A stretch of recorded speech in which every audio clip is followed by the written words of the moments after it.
الله أكبر الله أكبر الله أكبر لا إله إلا الله الله أكبر الله أكبر ولله الحمد الله أكبر كبيرا والحمد لله كثيرا وسبحان الله بكرة وأصيلا لا نحمده ونستعينه ونستغفره ونعوذ بالله من شرور أنفسنا ومن سيئات أعمالنا من يهده الله فلا مضل له ومن يضلل فلا هادي له واشهد أن لا إله إلا الله واشهد أن محمدا عبده ورسوله يا أيها الذين آمنوا اتقوا الله حق تقاته ولا تموتن إلا وأنتم مسلمون يا أيها الناس اعبدوا ربكم الذي خلقكم من نفس واحدة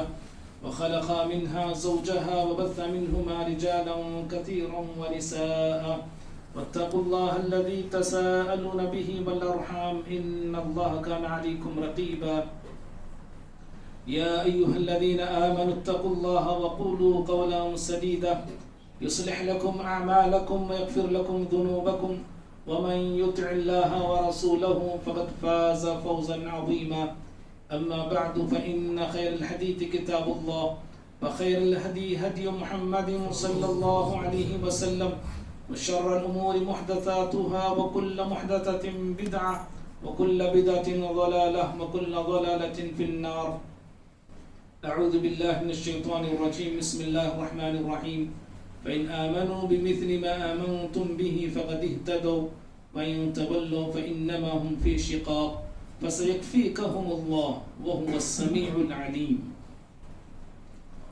ہر قسم کی حمد و ثنا بڑائی بزرگی کبریائی اور برتری اللہ تعالیٰ کے لیے ہے.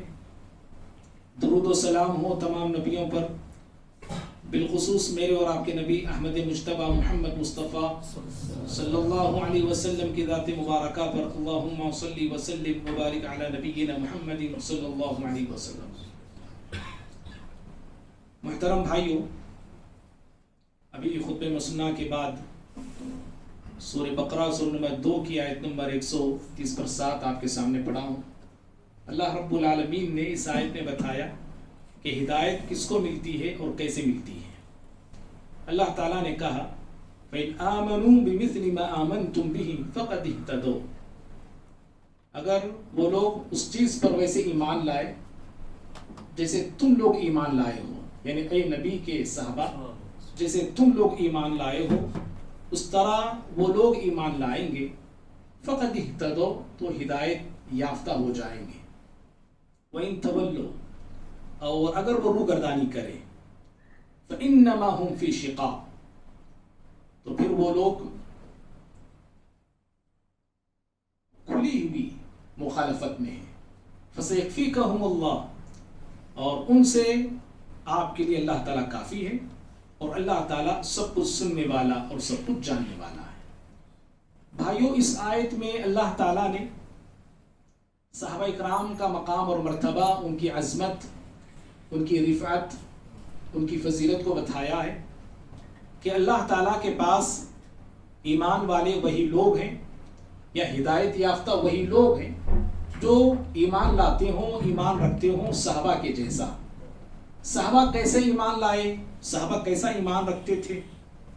سارے مفسرین یہ کہتے ہیں، امام ابن کثیر، امام قرطبی، امام بغوی، سارے مفسرین کا کہنا یہ ہے کہ تمام صحابہ اکرام کا ایمان ایسے ہوتا تھا کہ وہ سارے انبیاء پہ ایمان لانے والے تھے، کسی نبی میں فرق نہیں کرتے تھے وہ. اور آسمانی جتنی کتابیں ہیں قرآن مجید سے پہلے کی، ان تمام آسمانی کتابوں پہ بھی صحابہ اکرام کا ایمان ہوتا تھا، اور ان کی تصدیق، ان کی تسلیم، ان کی توحید جیسی ہوتی تھی.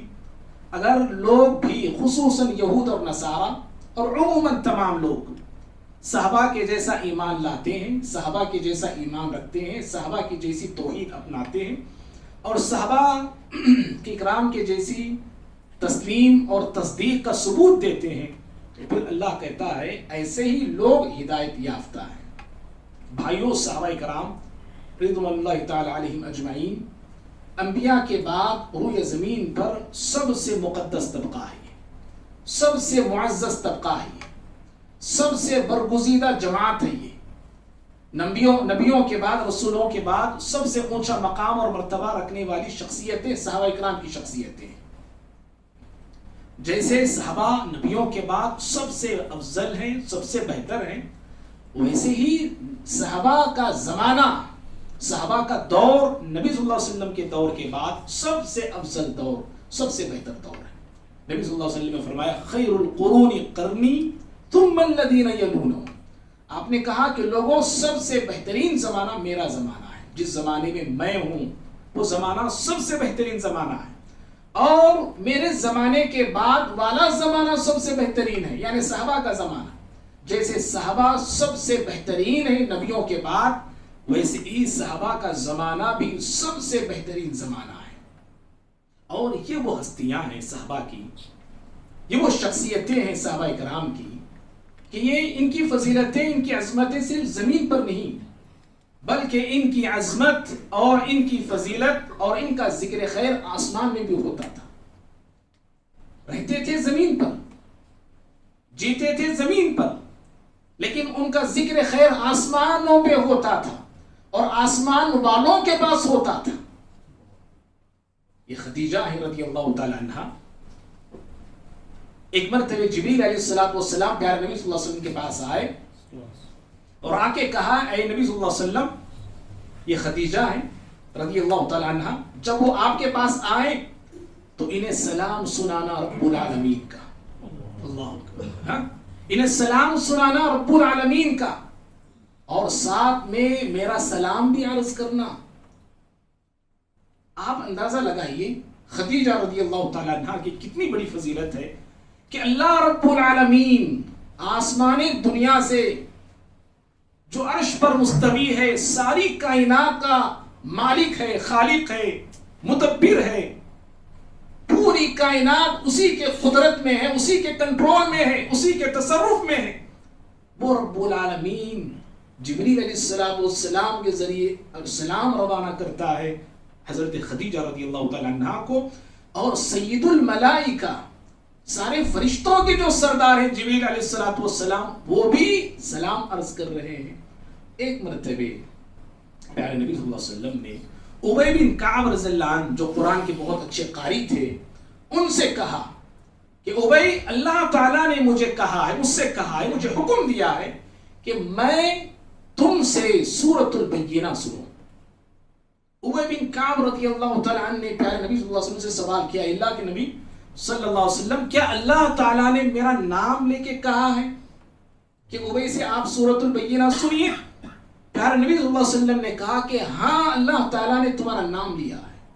یہ سن کر ابی بن کعب رضی اللہ تعالیٰ عنہ خوشی سے رونے لگے۔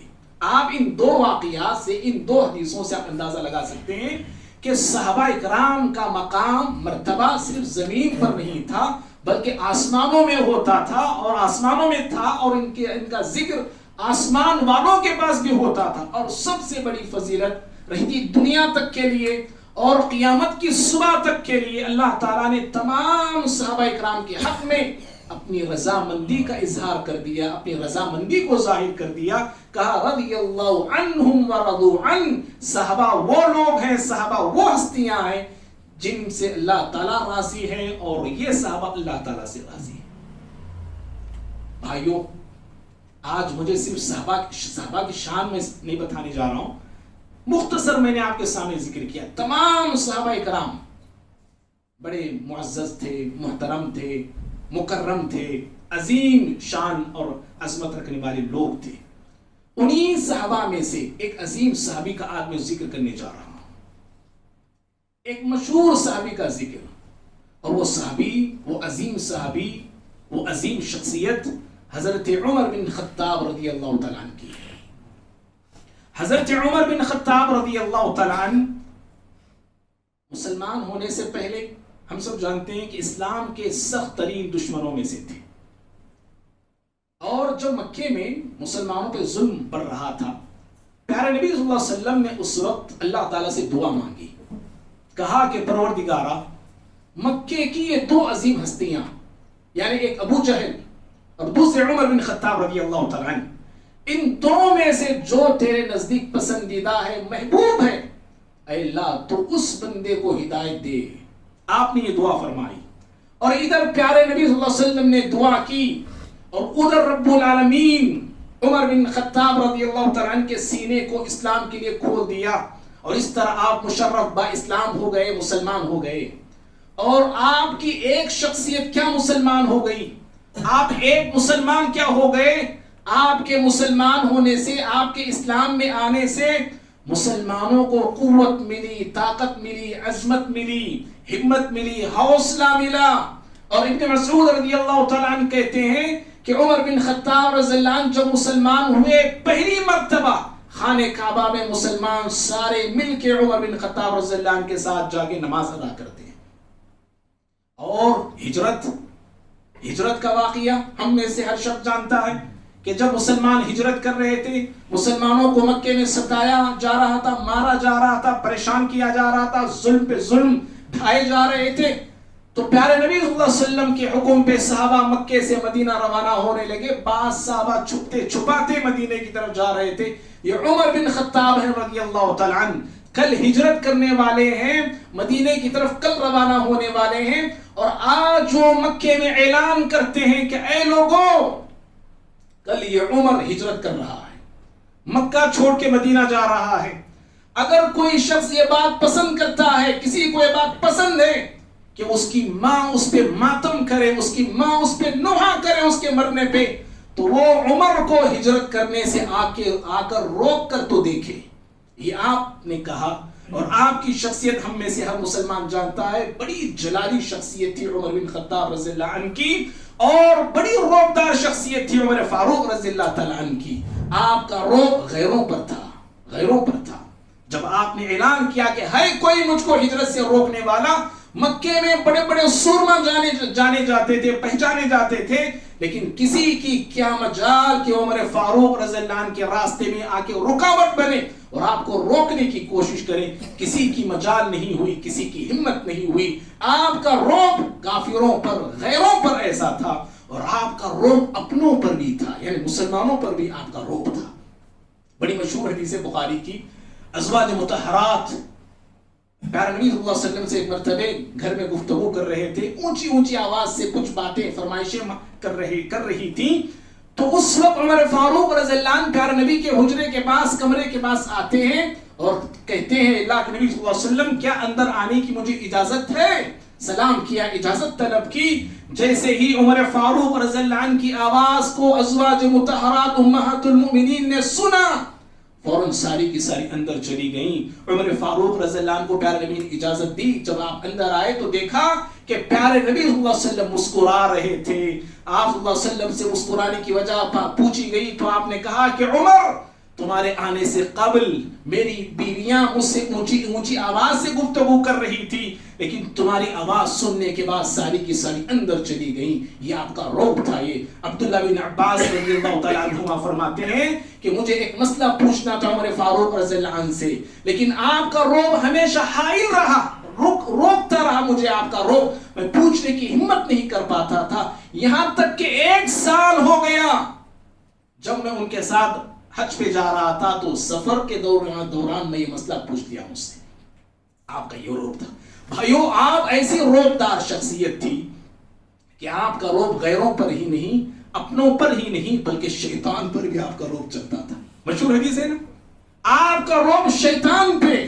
پیارے نبی صلی اللہ علیہ وسلم نے کہا کہ عمر جس گلی سے گزرتے ہیں، شیطان اس گلی میں داخل ہونے کی جسارت اور ہمت نہیں کرتا ہے، بلکہ وہ دوسری گلی کا رخ کرتا ہے۔ یہ وہ شخصیت ہے عمر فاروق رضی اللہ تعالیٰ عنہ کی۔ اور بھائیو، حضرت عمر فاروق رضی اللہ عنہ کو اللہ تعالیٰ نے بڑی دور اندیشی عطا فرمائی تھی۔ آپ کی شخصیت دور اندیش شخصیت تھی۔ اللہ تعالیٰ نے آپ کو بصارت سے، بصیرت سے اور بڑی اونچی سمجھ بوجھ سے نوازا تھا، اور آپ بہت دور کا دیکھ لیا کرتے تھے، اور آپ کی عقل بہت دور کا سوچ لیا کرتی تھی۔ کئی ایک واقعات ہیں آپ کی دور اندیشی کو لے کے، صرف 2 واقعات کی طرف اشارہ ہم کرتے ہیں۔ پہلا واقعہ تو یہ ہے کہ فاروق صدیقی دور میں، ابو بکر صدیق رضی اللہ عنہ کے دور خلافت میں ایک جنگ یمامہ ہوئی ہے. اس جنگ میں 70 حفاظ قرآن کے حافظ صحابہ شہید ہو گئے. حضرت عمر فاروق رضی اللہ عنہ ابو بکر صدیق رضی اللہ عنہ کے پاس آتے ہیں اور آ کے عرض کرتے ہیں، اے خلیفہ رسول صلی اللہ علیہ وسلم، اگر اسی طرح قرآن کے حفاظ قرآن کے حافظ جنگوں میں شہید ہوتے چلے گئے تو یوں سمجھیے قرآن ان کے ساتھ چلا جائے گا. اور جیسے آج قرآن 30 پاروں کے ساتھ ہمارے پاس موجود ہے، اس طرح قرآن پہلے موجود نہیں تھا، بلکہ قرآن لوگوں کے مسلمانوں کے سینوں میں محفوظ تھا، پتوں پہ لکھا ہوا تھا، چمڑوں پہ لکھا ہوا تھا. تو عمر فاروق رضی اللہ عنہ کو ایسا لگنے لگا، خدشہ لگنے لگا کہ اگر اس طرح صحابہ کی جماعت جنگوں میں جہادوں میں شہید ہوتی رہی تو قرآن کا ایک بہت بڑا حصہ جو ان کے ساتھ چلا جائے گا دنیا سے. تو انہوں نے خلیفہ رسول ابو بکر صدیق رضی اللہ عنہ کو بار بار اس بات کی طرف ترغیب دی اور آپ بار بار اس بات کی طرف توجہ دلائی. اللہ تعالیٰ نے ابو بکر صدیق رضی اللہ عنہ کو اس کام کے لیے ان کے سینے کو کھول دیا اور اس طرح عمر فاروق رضی اللہ عنہ کے مشورے پر اور ان کے مشورے کے مطابق جو قرآن کو جمع کیا گیا. یہ آپ کی دور اندیشی تھی. ایک دوسری دور اندیشی دیکھیے عمر فاروق رضی اللہ عنہ کی. آپ کی خلافت میں آپ کو پتا چلا کہ بیعت رضوان جس درخت کے پاس لی گئی تھی، صلح حدیبیہ کے وقت 1400 صحابہ اکرام نے پیارے نبی صلی اللہ علیہ وسلم کے ہاتھ پہ موت کی بیعت کی تھی. اس میں آپ بھی تھے، عمر فاروق رضی اللہ عنہ بھی شریک تھے. اور جو صحابہ اس بیعت میں شریک تھے، اللہ تعالیٰ نے ان تمام صحابہ کو جنتی ہونے کی بشارت دے دی سورہ فتح میں. عمر فاروق رضی اللہ عنہ کو پتا چلا کہ جس درخت کے نیچے پیارے نبی صلی اللہ علیہ وسلم نے صحابہ اکرام سے بیعت لی تھی، آج کے مسلمان، آج کے لوگ اس درخت کے پاس 2 رکعت نماز پڑھ رہے ہیں.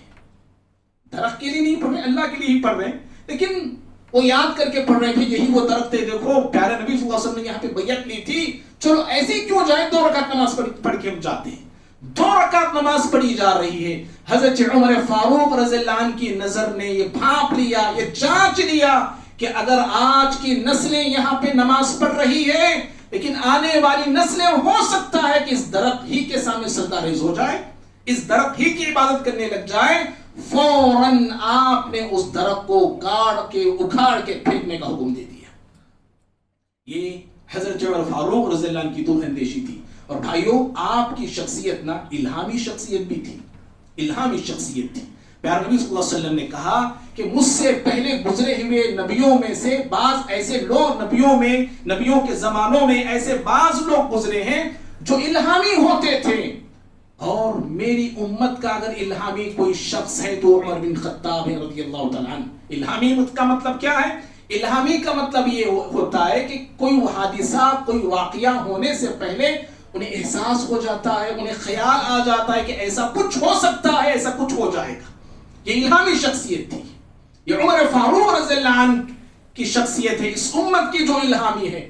ہاں ہمیں بھی کچھ ایسے کبھی خیالات آ جاتے ہیں لیکن اپنے آپ کو الہامی نہیں سمجھنا. سمجھ رہے؟ کبھی ایسا خیال ہو گیا اور میں بولے جیسا چھو گیا نا، میں سوچے جیسا چھو گیا نا، میں بھی الہامی شاید. نہیں، میرے آپ کے الہامات اکثر شیاطین کی طرف سے ہوتے ہیں. مجھے آپ کو جو الہام ہوتا ہے وہ اکثر شیاطین کی طرف سے ہوتا ہے، ہمارے اس گندے نفس کی طرف سے زیادہ ہوتا ہے نا. کبھی کبھار یاد رکھو، انسان ہونے کے ناطے گیس کر لیتا ہو جاتا ہو، لیکن ان کا گیسنگ وہ الگ ہے، سمجھ رہے؟ ہمارا الگ ہے. آپ کی شخصیت تو الہامی تھی اور ہماری جو شخصیت ہے، ہم جو لوگ ہیں، ہمارے نبی نے ہم کو نہیں کہا کہ آپ میری امت کے سارے مسلمان بھی الہامی ہیں. نہیں، پیارے نبی نے عمر بن خطاب کا نام لے کے کہا کہ عمر بن خطاب اس امت کے الہامی شخص ہیں. اور یہی وجہ ہے کہ عمر بن خطاب رضی اللہ تعالیٰ عنہ جب کبھی کوئی مشورہ دیتے، جب کوئی بات کہتے تو آپ کا مشورہ وحی بن کے نازل ہوتا تھا. اللہ تمہارے آپ کا مشورہ، آپ کی رائے قانون بن کے نازل ہو جایا کرتی تھی. کتنے ایسے کتنی مرتبہ ایسے ہوا جسے موافقات عمر رضی اللہ تعالیٰ عنہ کہا جاتا ہے کہ آپ پیارے نبی سے آ کے کوئی مشورہ دیتے، کوئی بات آپ سے کہتے، اللہ رب العالمین ان کے مشورے کے مطابق جبریل علیہ السلام کو وحی دے کے بھیجا کرتا تھا دو صرف میں اشارے میں دیتا ہوں. ایک تو یہ مقام ابراہیم ہے.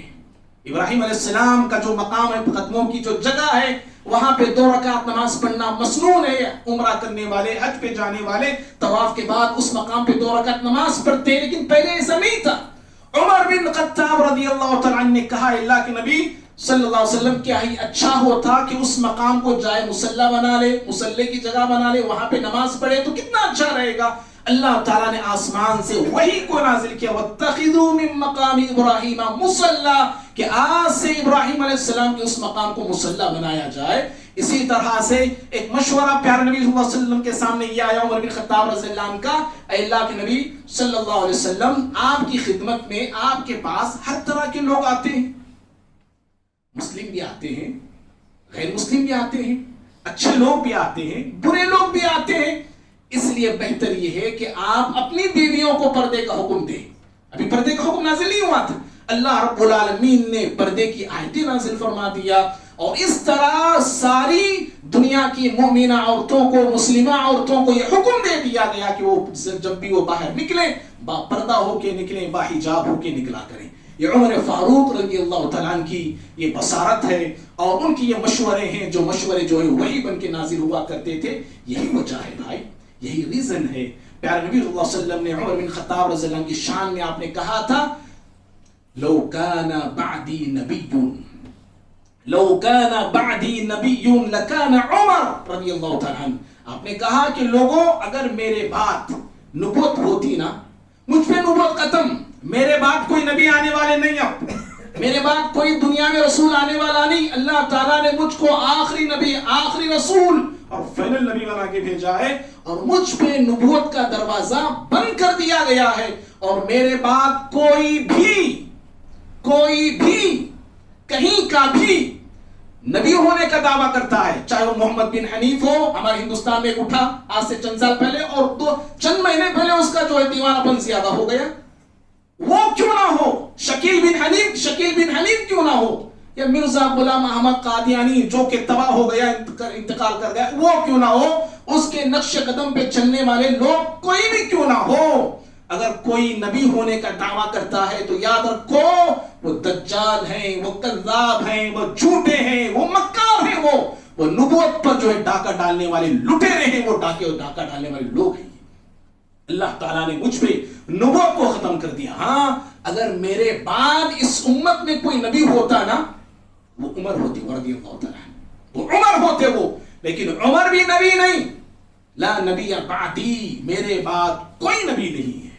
یہ عمر فاروق رضی اللہ عنہ کی شخصیت ہے، سمجھ رہے بھائی. اور دیکھیے اللہ تعالیٰ نے عمر فاروق رضی اللہ عنہ کی شخصیت سے، آپ کی ساتھ سے اس امت کی حفاظت کیا ہے فتنوں سے. جی اللہ تعالیٰ نے عمر فاروق رضی اللہ عنہ کے ذریعے اس امت کو بچایا ہے فتنوں سے، اور فتنہ مچانے والے لوگوں سے، فتینوں سے، بدخواہوں سے، بدعقیدگیوں سے، سنت میں انحراف کرنے سے، شرک سے، بدعات سے، جو بھی فتنے آپ کہہ سکتے ہیں، سارے فتنوں سے اللہ تعالیٰ نے اس امت کو بچایا. کیسے؟ عمر فاروق رضی اللہ عنہ کی ذات سے، آپ کی شخصیت سے. بڑی مشہور معروف حدیث ہے، حذیفہ بن یمان رضی اللہ عنہ حدیث کے راوی ہیں، اور حدیث کا میں خلاصہ اپنے انداز میں کرتا ہوں. میں پیارے نبی صلی اللہ علیہ وسلم نے کہا تھا، حذیفہ بن یمان نبی کی حدیث بتاتے ہیں کہ اس امت اور فتنوں کے درمیان ایک دروازہ ہے. اس امت کے اور فتنوں کے بیچ ایک دروازہ ہے، اور جب تک وہ دروازہ ہوگا کوئی فتنہ اس امت کا کچھ بگاڑ نہیں پائے گا. جب تک یہ دروازہ ہے اس امت کو فتنے نقصان نہیں پہنچا سکتے. اور پھر کہا گیا یہ دروازہ توڑا جائے گا یا کھولا جائے گا. عمر بن خطاب ہی نے پوچھا تھا حذیفہ بن یمان رضی اللہ عنہ سے.